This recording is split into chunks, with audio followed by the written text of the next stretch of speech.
नमस्कार सभी को।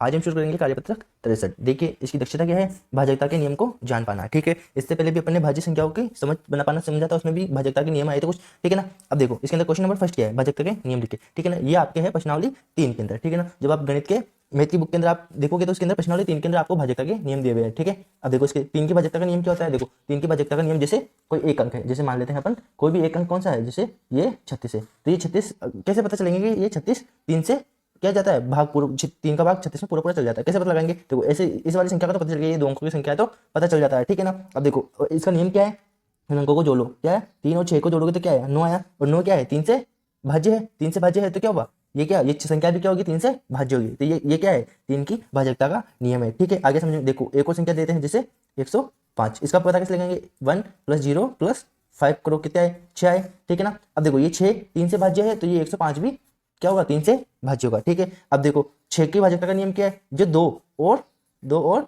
3 से भाज्य होगा। अगर कोई संख्या जो 2 और 3 से भाज्य होगी, 2 के लिए भाजकता का नियम क्या है, देखो इकाई के स्थान पे क्या आना चाहिए, 2 4 6 8 और 0 इकाई के स्थान पे आना चाहिए। वो संख्या क्या होती है 2 से भाज्य होती है। 3 की भाजकता का नियम मैंने अभी बता ही दिया आपको। अगर वो दोनों वो जो कोई भी संख्या दी हुई आपको, जैसे ये 36 है, जैसे 36 ले लेते हैं, ये 2 से भाज्य है कितने बार में 18 बार में, 3 से भाज्य है तो ये क्या होगी, ये 6 से भी भाज्य होगी। ठीक है, ये हो गया आपके पास। अब 11 की भाजकता का नियम क्या है आपके पास, देखो 11 की भाजकता के लिए नियम के लिए आपको देखो कोई भी ना, जैसे संख्या दे रखी है, ठीक है, जैसे 121 है, इसका कैसे पता चलाएंगे कि ये 11 से भाज्य है। ठीक है ना, तो कैसे, देखो इसके इस तरफ से, कौन सी तरफ से, दाई तरफ से यहाँ पे दाई तरफ से अपन को विषम संख्या वाली विषम संख्याओं का योग लेना है, जैसे ये और ये, इसको छोड़ देना है विषम इकाई, फिर दाई को छोड़ देना सैकड़े पे आना है। ठीक है ना, इन दोनों को क्या करेंगे, जोड़ करेंगे, 1 + 1 क्या होंगे 2।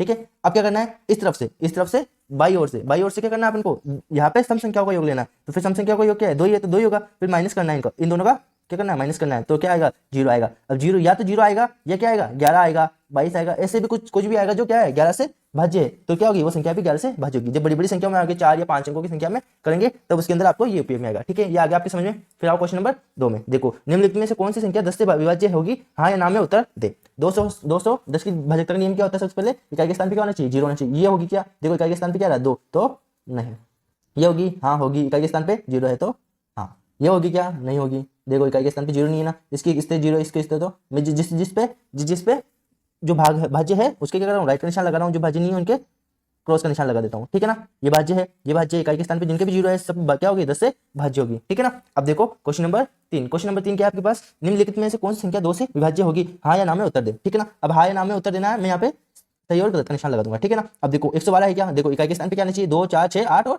0, यहाँ पे 2 है इकाई के स्थान पे तो ये होगी, यहाँ पे 4 है ये भी होगी, 1 है तो नहीं होगी। ठीक है ना, 8 है तो होगी, 6 है तो भी होगी, 1 है तो नहीं होगी, 1 है तो नहीं होगी, 2 है तो है, और कितने 0 होगी तो भी भाज्य होगी। आगे समझ में। ठीक है, और नहीं आपको और भी कोई डाउट हो तो आप क्या करना है, आपको 2 से भाग देके दे लेना। अगर आपका शेषफल 0 आएगा तो पूरी तरीके से ये भाज्य होगी। ठीक है, अब देखो क्वेश्चन नंबर 4 क्या आपके पास, निम्नलिखित में से कौन सी संख्या 5 से विभाज्य होगी। अब 5 से 5 की भाजकता का नियम क्या है, देखो इकाई के स्थान पे क्या होना चाहिए, जैसे कोई भी संख्या होती है इकाई, दहाई, सैकड़ा, हजार ऐसे चलती जाती है, तो इसके इकाई के स्थान पे क्या होना चाहिए, या तो 0 होना चाहिए या 5 होना चाहिए। ऐसी संख्या क्या होती है 5 से विभाज्य हो जाती है। ठीक है, इसके इकाई के स्थान पे 0 है तो ये भाज्य हो जाएगी, इसके के स्थान 5 है तो ये भाज्य, 1 है तो नहीं होगी, यहाँ पे भी नहीं होगी, 0 है तो हो जाएगी, 0 है तो हो जाएगी, 5 है तो भी हो जाएगी, 0 है तो हो जाएगी, और 2 है तो नहीं होगी। इकाई के स्थान पे क्या आना चाहिए 0 और 5 आना चाहिए। ये हो गया आपके क्वेश्चन नंबर 4। अब आओ क्वेश्चन नंबर 5 में। क्वेश्चन नंबर 5 आपके पास, इसमें क्या है, जो कथन सत्य है उसके सामने सही और जो का निशान लगाए, और जो कथन असत्य है उसके सामने गलत का निशान लगाए। ठीक है, यदि कोई संख्या 5 से विभाज्य है तो 10 से विभाज्य होगी क्या, नहीं होगी। कैसे नहीं होगी, जैसे 15 है तो 15 क्या है 5 से तो विभाज्य है, लेकिन क्या 10 से विभाज्य है क्या, नहीं,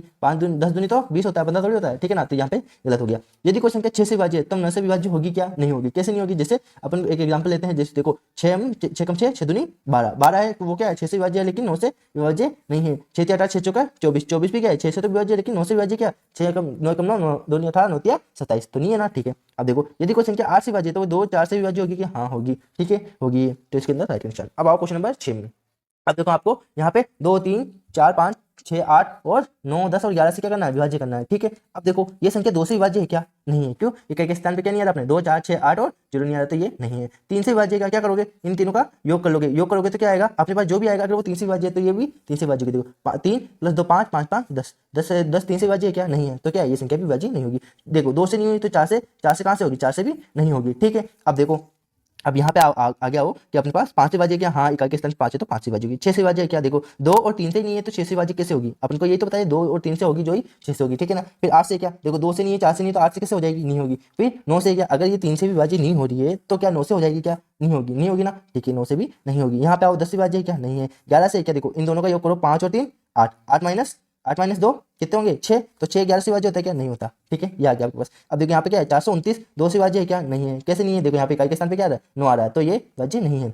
देखो 3 से क्या, देखो 4 + 2 कितने होंगे 6, 6 + 9 15, तो क्या हो गए ये 3 से तो विभाज्य होगी, ठीक है 3 से विभाज्य होगी। फिर यहाँ पे देखो 4 से विभाज्य है क्या, नहीं है। जो 2 से नहीं विभाज्य नहीं होगी वो क्या है 4 से नहीं होगी 8 से भी नहीं होगी, ठीक है ना, ये समझ लेना। और वो 10 से भी विभाज्य नहीं होगी, ठीक है। अब यहाँ पे देखो यहाँ पे क्या है, और 5 से विभाज्य है क्या, नहीं है। इकाई के स्थान पे 0 और क्या नहीं आ रहा, 0 और 5 नहीं आ रहा, ठीक है। फिर 6 से विभाज्य है क्या, 6 से विभाज्य नहीं है क्योंकि ये 2 से विभाज्य नहीं है तो ये 6 से भी विभाज्य नहीं होगी, ठीक है। 8 से भी नहीं होगी, 9 से होगी क्या, देखो जोड़ क्या आ रहा है इनका 15 आ रहा था, 15 9 से विभाज्य क्या नहीं है तो क्या होगा 9 से विभाज्य नहीं है। 10 से विभाज्य नहीं है। 11 से कैसे करोगे, इन दोनों का योग करो, क्या आएगा, इन दोनों का योग क्या आएगा 13, क्या आएगा आपके पास 13 योग आएगा। 13 में से ये वाली संख्या माइनस कर दोगे बीच वाली तो क्या होगा 13 - 2 11, तो क्या 9 से 11 से विभाज्य है, ठीक है। अब देखो यहाँ पे क्या है 441, ये देखो ये क्या 2 से विभाज्य है क्या, नहीं है। 3 से विभाज्य है क्या, हाँ है। कैसे 4 + 4 और 1 कितने होंगे 9, 9 क्या है 3 से विभाज्य है, ठीक है ना। तो ये विभाज्य 4 विभाज्य क्या नहीं है, 5 है क्या नहीं है, 6 है क्या, देखो 6 भी नहीं होगा क्योंकि 2 से विभाज्य नहीं है, ठीक है ना। 8 विभाज्य नहीं क्योंकि 2 से विभाज्य नहीं है, ठीक है ना, ये समझ आ गया।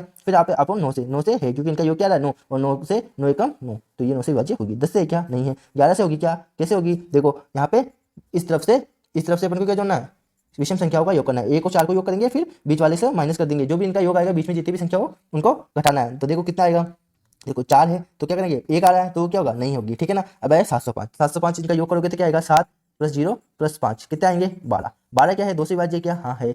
12 क्या 3 से विभाज्य क्या, हाँ है। 12 क्या 4 से, देखो अब 4 से क्या है, देखो यहाँ पे क्या है, यहाँ पे क्या होगा, ठीक है 2 से विभाज्य है क्या, नहीं है, ठीक है ना। 2 से विभाज्य नहीं है, लेकिन क्या 3 से विभाज्य क्या, हाँ है। अगर 2 से विभाज्य नहीं है तो 4 से विभाज्य नहीं होगी। फिर 5 से विभाज्य क्या, देखो इकाई के स्थान पे 5 आ रहा है तो 5 से विभाज्य होगी, ठीक है। फिर 6 से विभाज्य क्या नहीं होगी, ठीक है ना। 8 से भी नहीं होगी, ठीक है ना। अब 9 से विभाज्य क्या, देखो जोड़ो इनके 12 आ रहा है तो 12 9 से विभाज्य होता है क्या, नहीं होता है, ठीक है। फिर 10 से विभाज्य है क्या, नहीं है क्योंकि इकाई के स्थान पे 0 नहीं आ रहा। फिर 11 से विभाज्य है क्या, अब देखो 7 + 5 कितने होंगे 12 होंगे। 12 - 0 करोगे तो क्या आएगा 12 आएगा, तो ये भी विभाज्य नहीं होगा, ठीक है। ये हो गया आपके पूरी सारणी, ठीक है ना। अब आओ क्वेश्चन नंबर 7 में। क्वेश्चन नंबर 7 में क्या है आपके पास, एक स्थानों पे ऐसा अंक लिखे ताकि 9 से पूर्ण विभाज्य हो जाए। तो आपको पूर्ण विभाजित करने के लिए क्या करना होगा, देखो यहाँ पे ये सारी संख्या क्या है, यहाँ पे एक अंक लिखना है, ठीक है ना, एक अंक लिखना है यहाँ पे। तो अपन को पहले क्या करना है 9 से विभाज्य होने के लिए क्या इन सबका सम क्या होना चाहिए 9 से विभाज्य होना चाहिए। तो 6 + 7 + 2 + 4 और यहाँ पे क्या है कुछ ना कुछ प्लस हो रहा है उसको मान लेते हैं अपन x, ठीक है। अब इनका योग करो कितना आएगा, देखो 2 4 6 6 कम 6 14 12 12 6 18 और 19 19 है। इनका योग क्या हो रहा है x + 19 हो रहा है, ठीक है ना। ये वाला x मान लेते हैं यहाँ पे और ये 19 हो रहा है। तो अपन को क्या करना है 27 लेके आना पड़ेगा जो 9 से विभाजित है। इससे बड़ी संख्या कौन सी होगी 19 प्लस इसमें क्या जोड़ेंगे 9 से विभाजित हो जाए तो यहाँ पे 27 आना चाहिए। तो अपन इसके अंदर क्या जोड़ेंगे 8 जोड़ेंगे। अरे 8 जोड़ेंगे तभी तो 27 होगा ये। तो यहाँ पे क्या लिखूंगा मैं 8, अगर 8 लिखते क्या हो जाएगा ये 27 हो जाएगा। 8 प्लस ये क्या हो जाएगा 8 + 19 बराबर क्या हो जाएगा 27। तो ये क्या होगा 9 से विभाजित होता है, ये विभाजित है तो ये पूरी संख्या भी विभाजित होगी, ठीक है। अब यहाँ पे देखो यहाँ पे क्या आ रहा है अपने पास 4 + 7 + 6 + 5 फिर प्लस x + 2, ठीक है। इस देश को मैंने क्या मान लिया मैंने x मान लिया। तो 4 + 7 11 11 + 6 क्या हो गए 17 11 + 6 17 17 और 5 22 और 22 और 2 24। तो यहाँ पे क्या आना चाहिए संख्या 3, क्या आएगा 3 आएगा। तो क्या होगा आपने ये 27 बन जाएगा और ये 9 से विभाजित हो जाएगी संख्या, ठीक है ना। अब देखो 3 + 3 + x मान लेता हूँ यहाँ पे संख्या, फिर क्या आएगी +5 + 7 + 1 क्या आएगी 1, ठीक है। ये हो गया अपने पास। अब देखो 3 + 3 6 6 + 5 6 + 5 11 11 + 7 18 और 1 19, ठीक है। ये हो गई 19। तो 19 क्या है यहाँ पे भी वापस क्या आएगी 8 संख्या आएगी, ठीक है ना। तो ये वाले अंक आएंगे तो ये क्या होगी 9 से पुनः विभाजित हो जाएगी, ठीक है ना। ये हो गया आपके कार्यपत्र 63। Thank you.